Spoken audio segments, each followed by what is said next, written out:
بیٹے کی شادی کی، بہو گھر لائے، ابھی 2 دن نہیں گزرے تھے کاروبار میں نقصان ہو گیا، یا گھر کا کوئی فرد فوت ہو گیا، یا کوئی جانور مر گیا، تو کہا کہ یہ منحوسہ آئی ہے تو ہمارا یہ نقصان ہو گیا۔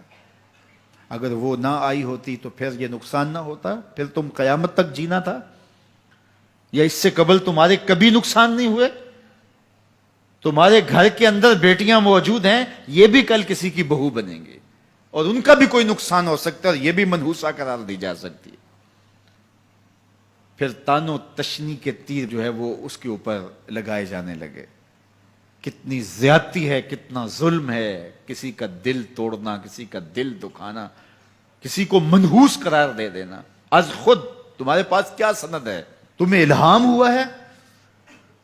کیا حجت ہے، کیا دلیل ہے تمہارے پاس کہ کسی کو تم نے منحوس قرار دے دیا؟ کتنا مکار ہے انسان، اپنی بدعمالیوں کو، اپنی نیت کے کھوٹ کو، اپنی نیت کی کوتاہیوں کو، اپنی سستیوں کو، اپنے عمل کی کمیوں کو دوسرے کے اوپر مڑ دیتا ہے۔ کاروبار تو نے صحیح نہیں کیا، نقصان ہو گیا۔ صبح 12 بجے اٹھ کے تو گھر سے جا رہا ہے اور نقصان ہو گیا۔ تو نے 2 نمبر مال بیچا، آج پکڑا گیا اور نقصان ہو گیا۔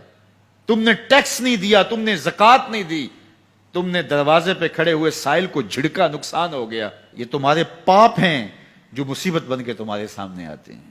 یہ تمہاری بے تدبیریاں ہیں، تمہاری ناحکمتیاں ہیں، یہ تمہاری بے احتیاطیاں ہیں، یہ تمہارا تکبر ہے، یہ تمہارا غرور ہے، یہ تمہارا عجب ہے، یہ تمہاری ریاکاری ہے، یہ تمہاری خیانت ہے، یہ تمہاری دھوکہ بازی ہے، یہ تمہارے قلب کے اندر چھپی ہوئی نفرت ہے، جو آج تمہیں مصیبت بن کے جس کا سامنا کرنا پڑ رہا ہے۔ یہ تمہارے اندر کے عیب ہیں جو مجسم ہو کے تمہارے سامنے آئے ہیں۔ اللہ تعالیٰ نے قرآن مجید میں ارشاد فرمایا وَمَا أَصَابَكُم مِّن مُّصِيبَةٍ فَبِمَا كَسَبَتْ أَيْدِيكُمْ، جو تمہارے اوپر مصیبت آتی ہے وہ تمہاری اپنی کرتوتوں کی وجہ سے آتی ہے۔ بیماری آئی تمہارے پرہیز نہ کرنے کی وجہ سے آئی، بیماری آئی تمہارا زیادہ کھا لینے کی وجہ سے آئی، بیماری آئی تمہارا نامناسب غذا لینے کی وجہ سے آئی، بیماری آئی وقت پہ سوئے نہیں، وقت پہ اٹھے نہیں، تم نے کسی سے زیادتی کی، بیماری تمہاری بدعمالیوں کی سزا ہے، مصیبت کا آنا، تکلیف کا آنا تمہاری بدعمالیوں کی سزا ہے، اور منحوسہ یہ خاندان کی خاتون ہے۔ تو یہ دوسرے کے اوپر مڑ کے اپنی کوتاہی، اپنی غلطی دوسرے کے اوپر لگا دی اور اس کو منحوس قرار دے دیا۔ اگر کسی کا کام تمہیں دیکھ کر کے اچھا نہ ہو تو پھر تم بھی منحوس قرار پائے نا۔ اگر آج تم کسی کی بہن کو، کسی کی بیٹی کو منحوس قرار دیا ہے اور خاندان کے اندر اس کو منحوس مشہور کر دیا ہے، تو اگر کوئی یہ مشق تمہاری ماں پہ کرے، تمہاری بہن کو منحوس قرار دے دے، تمہاری بیٹی کو منحوس قرار دے دے، تو تمہارے دل پہ کیا گزرے گی؟ یہ کتنا ظلم ہے، کتنی بڑی زیادتی ہے کہ آج خود کسی کو منحوس قرار دے دیا۔ کوئی منحوس نہیں ہے، کوئی لمحہ منحوس نہیں ہے، کوئی شخص منحوس نہیں ہے، کوئی وقت منحوس نہیں ہے، کوئی گھڑی منحوس نہیں ہے۔ مصیبت کا آنا، تکلیف کا آنا تمہاری بدعمالیوں کی سزا ہے۔ لیکن قرآن نے کیا خوب بات فرمائی، وَيَعْفُو عَنْ كَثِيرٍ، ابھی تو بہت ساری باتیں ہم معاف ہی کر دیتے ہیں۔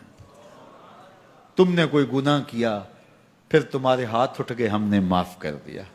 تم نے کوئی گناہ کیا، تم نے صدقہ کیا، ہم نے معاف کر دیا۔ تم نے کوئی گناہ کیا، تم نے سجدہ کیا، ہم نے معاف کر دیا۔ تم نے گناہ کیا، تم نے وضو کیا، ہم نے سارے گناہ جھاڑ دیے۔